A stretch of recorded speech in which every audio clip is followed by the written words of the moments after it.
ओडिशार 15 दिन आनी चहल पड़ी गोटाए जगार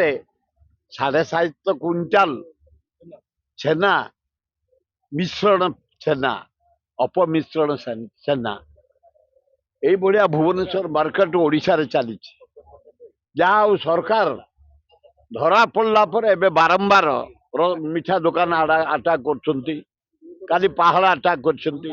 बापूजी नगर अटैक कर शहीद नगर अटैक कर जो अपमिश्रण होउची दंड दबा दरकार खाली सीज करदे नष्ट करदेला हबनी कहीं से आज पर्यंत भेजाल छेना बिक्री करते भेजाल खाद्य बिक्री कर भेजाल खाद्य होटेल मान बिक्री होउची पचा खाद्य गरम करिकी दौरान बासी खाद्य दौरान कहीं एभलिया होउची अपमिश्रण यही लोक गुड़ाक नष्ट होती नाना प्रकार रोग तेणु ये छेना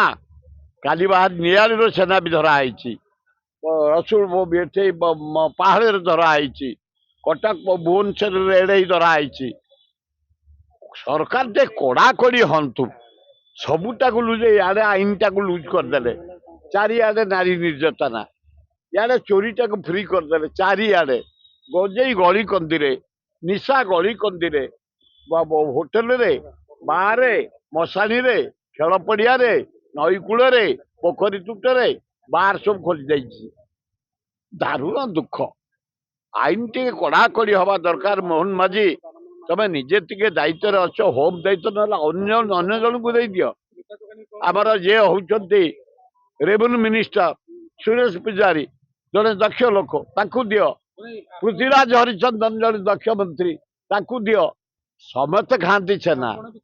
समस्ते खाओ कि भेजाल छेना खाई आम रोग करंत हवा पूरा धरा लोक भय प्राय 7 दिन छेना जी भुवनेश्वर सेल होता 1/4 को पड़ेगा 4 भागरू भागे आरारी 90 क्विंटल ऊपर छेना आसला एना आसला 5-6 क्विंटल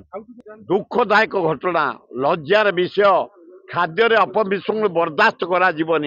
जदि सरकार यार विहित कार्य न नियंती ताले बाध्य होई कांग्रेस दल आंदोलन को ओह्लैब।